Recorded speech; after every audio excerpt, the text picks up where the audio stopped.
বারবার আপনাদেরকে সাবধান করেছি, কিন্তু আজকে আমার ভাইকে গুলি খেয়ে জীবনের ঝুঁকি নিয়ে আজকে বাংলাদেশ ছাড়তে হচ্ছে। ফলে বাংলাদেশের মানুষকে আমাদের আহ্বান থাকবে, আগামীকাল আমরা উৎসব করতে রাস্তায় নামবো না। আগামীকাল আমরা প্রতিরোধের যাত্রা বাংলাদেশের রাস্তায় রাস্তায় পালন করব। এই ঢাকা শহরে আমরা প্রতিরোধের র্যালি করব।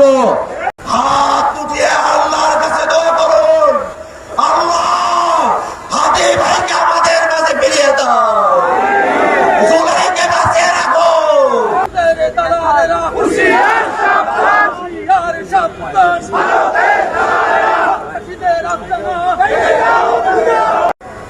শেখ হাসিনাকে তারা ভারতে জায়গা দিয়েছে।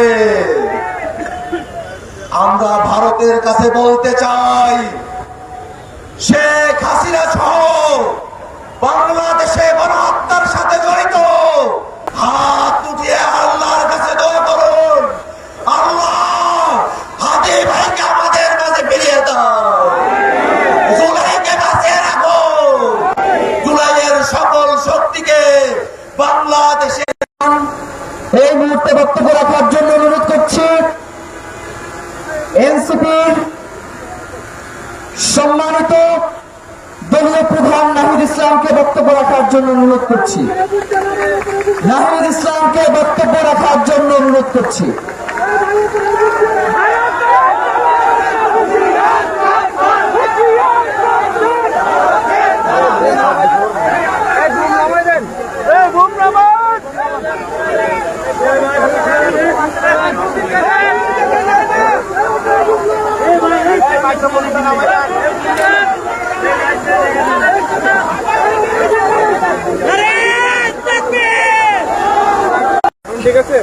উপস্থিত হয়েছি একটি বার্তা দেওয়ার জন্য যে বাংলাদেশ ঐক্যবদ্ধ, জুলাই বিপ্লবীরা ঐক্যবদ্ধ। আজকে আমরা এখানে কোনো দল হিসেবে আসি নাই। তারপরেও আইন উপদেষ্টা, স্বরাষ্ট্র উপদেষ্টা তাদের পদে বহাল ভাবে থেকেছেন। আমরা